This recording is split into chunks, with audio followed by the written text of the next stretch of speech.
ಪ್ರಾದೇಶಿಕ ಹಿನ್ನೆಲೆ ಹೊಂದಿರುವ ಜೆಡಿಎಸ್ಗೆ 25 ವರ್ಷ ತುಂಬಿದ್ದರಿಂದ ಬೆಳ್ಳಿ ಹಬ್ಬ ಹಿನ್ನೆಲೆ ಜನವರಿ 24ರಂದು ನಗರದಲ್ಲಿ ಐತಿಹಾಸಿಕ ಸಮಾವೇಶ ನಡೆಸಲಾಗುವುದು. ಹೀಗಂತ ಕೇಂದ್ರ ಸಚಿವ ಎಚ್.ಡಿ. ಕುಮಾರಸ್ವಾಮಿ ಹೇಳಿದ್ದಾರೆ. ಹಾಸನ ನಗರದ ಭುವನಹಳ್ಳಿಯಲ್ಲಿ ಬೆಳ್ಳಿ ಹಬ್ಬ ಆಚರಣೆ ಪೂರ್ವ ಸಿದ್ಧತೆ ಪರಿಶೀಲಿಸಿ ಮಾತನಾಡಿದರು.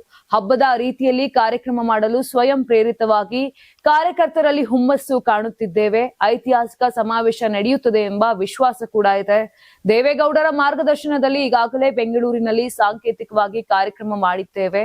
ಅಂದೇ ಎಲ್ಲಾ ಜಿಲ್ಲೆಯಲ್ಲೂ ಸಮಾವೇಶ ಮಾಡುವ ಘೋಷಣೆ ಮಾಡಿದ್ದೆವು. ಮುಂದಿನ ದಿನಗಳಲ್ಲಿ ರಾಜ್ಯದ 30 ಜಿಲ್ಲೆಗಳಲ್ಲಿ ಚಾಲನೆ ಕೊಡುತ್ತೇವೆ. ಆ ಹಿನ್ನೆಲೆ ಜನವರಿ 24ರಂದು ಬೆಳ್ಳಿ ಹಬ್ಬ ಪ್ರಥಮ ಸಮಾವೇಶ ಹಾಸನ ಜಿಲ್ಲೆಯಲ್ಲಿ ಮಾಡುತ್ತಿದ್ದೇವೆ ಅಂತ ಎಚ್.ಡಿ. ಕುಮಾರಸ್ವಾಮಿ ಹೇಳಿದ್ರು. ಹಾಸನ ಜಿಲ್ಲೆಯ ಮಣ್ಣಿನಲ್ಲಿ ದೇವೇಗೌಡರು ಜನಿಸಿದ್ರು. ಸೊಸೈಟಿ ಚುನಾವಣೆಯಿಂದ ಇಲ್ಲಿಯವರೆಗೆ 62 ವರ್ಷಗಳು ರಾಜಕೀಯದಲ್ಲಿ ಕಳೆದಿದ್ದಾರೆ. ಜಿಲ್ಲೆಯ ಜನರ ಆಶೀರ್ವಾದದಿಂದ ಸಾಮಾನ್ಯ ರೈತನ ಮಗ ಕೆಂಪು ಕೋಟೆ ಮೇಲೆ ಬಾವುಟ ಹಾರಿಸುವ ಅವಕಾಶ ಸಿಕ್ಕಿದ್ದು ಜಿಲ್ಲೆಯ ಜನರು ನೀಡಿರುವ ಶಕ್ತಿ.